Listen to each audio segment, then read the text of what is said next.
ایک حاجت مند سید نظام الدین اولیاء کی خدمت میں حاضر ہوا اور دستے سوال دراز کیا۔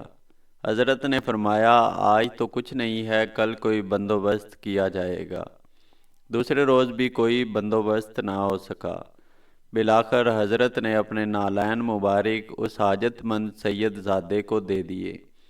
وہ سید زادہ جوتے لے کر چل پڑا اور سوچنے لگا کہ ان پرانے بوسیدہ جوتوں کا کیا کروں گا۔ لیکن اتفاق یوں ہوا کہ سلطان محمد تغلق کسی جنگی مہم سے واپس آ رہا تھا اور حضرت امیر خسرو، جو حضرت نظام الدین اولیاء کے خلیفہ بھی تھے، سلطان کے ساتھ تھے، اور چونکہ آپ ایک قابل قدر شاعر تھے، اس لیے سلطان کے دربار میں اہمیت کے حامل تھے۔ آپ نے سلطان کی شان میں قصیدہ کہا تو سلطان نے خوش ہو کر آپ کو 7 لاکھ چیتل سکہ رائج الوقت سے نوازا۔ واپسی کے سفر میں جب لشکر ابھی دہلی سے باہر تھا اور رات کا پڑاؤ ڈالا گیا تو حضرت امیر خسرو اچانک چلا اٹھے کہ مجھے اپنے مرشد کی خوشبو آتی ہے۔ مصاحب بولے، امیر حضرت محبوب الہی تو کلوکھڑی میں ہیں، جو دہلی سے کافی دور ہے، تو ان کی خوشبو کیسے آئی؟ مگر امیر خسرو بے قرار ہو کر باہر نکل پڑے اور خوشبو کا تعاقب کرتے ہوئے ایک سرائے تک جا پہنچے، جہاں ایک کمرے میں ایک شخص اپنے سر کے نیچے کچھ رکھ کر سویا ہوا تھا اور خوشبو وہیں سے آ رہی تھی۔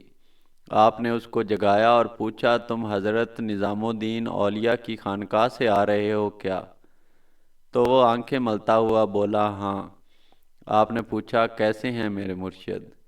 وہ شخص بولا، وہ تو ٹھیک ہیں، میں ان کے پاس مدد کے لیے گیا ہوا تھا، مگر اور تو کچھ نہیں دیا، ہاں اپنے پرانے بوسیدہ جوتے ضرور دیے ہیں۔ یہ سنتے ہی امیر خسرو کی حالت غیر ہو گئی اور کہنے لگے، کہاں ہیں میرے مرشد کے نالین؟ تو اس نے ایک کپڑا کھول کر دکھائے۔ آپ نے ان کو پکڑا اور چوم کر اپنی آنکھوں سے لگاتے ہوئے کہنے لگے، کیا تو ان کو بیچے گا؟ اس نے کہا، امیر کیوں مذاق کرتے ہو؟ امیر خسرو بولے، مذاق نہیں، میرے پاس اس وقت 7 لاکھ چیتل ہیں، وہ لے لو، مگر میرے مرشد کے جوتے مجھے دے دو۔ اگر چاہو تو دلی چلو، اتنی ہی رقم اور دے دوں گا۔ 7 لاکھ چیتل کا سن کر وہ چکرا گیا اور بولا، نہیں، میرا تو بس چند ہزار سے گزارا ہو جائے گا۔ مگر امیر خسرو نے زبردستی اس کو 7 لاکھ چیتل دے دیے اور ساتھ ہی سپاہی اور تحریر دے دی، تاکہ کوئی اس پر شک نہ کرے۔ آپ نے وہ نالین مبارک مرشد حقانی کی خدمت میں پیش کیے۔ انہوں نے فرمایا، خسرو، تم نے بہت ہی سستا سودا خریدا ہے۔ آپ رحمت اللہ علیہ نے عرض کیا کہ درویش نے صرف اتنی ہی قیمت طلب کی، ورنہ میں تو قیمت میں اپنا سارا مال تو کیا جان بھی دینے سے دریغ نہ کرتا۔ یہ مرشد حقانی سے والہانہ عقیدت و محبت کا اظہار تھا۔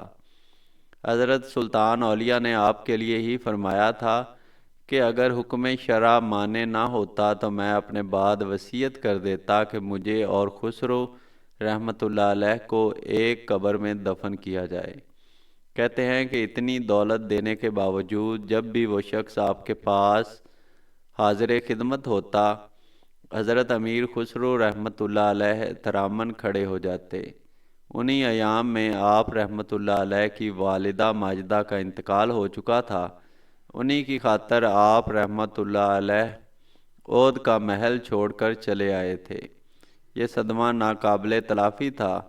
حضرت نظام الدین اولیاء نے آپ کی ڈھارس بندھائی اور فرمایا کہ ہر شخص کو ایسا ہی صدمہ برداشت کرنا پڑتا ہے اور ہر انسان کو ایک دن وادی فنا سے گزرنا ہے۔ دوستو، مزید ایسی کہانیاں سننے کے لیے میرے چینل کو ضرور سبسکرائب کریں۔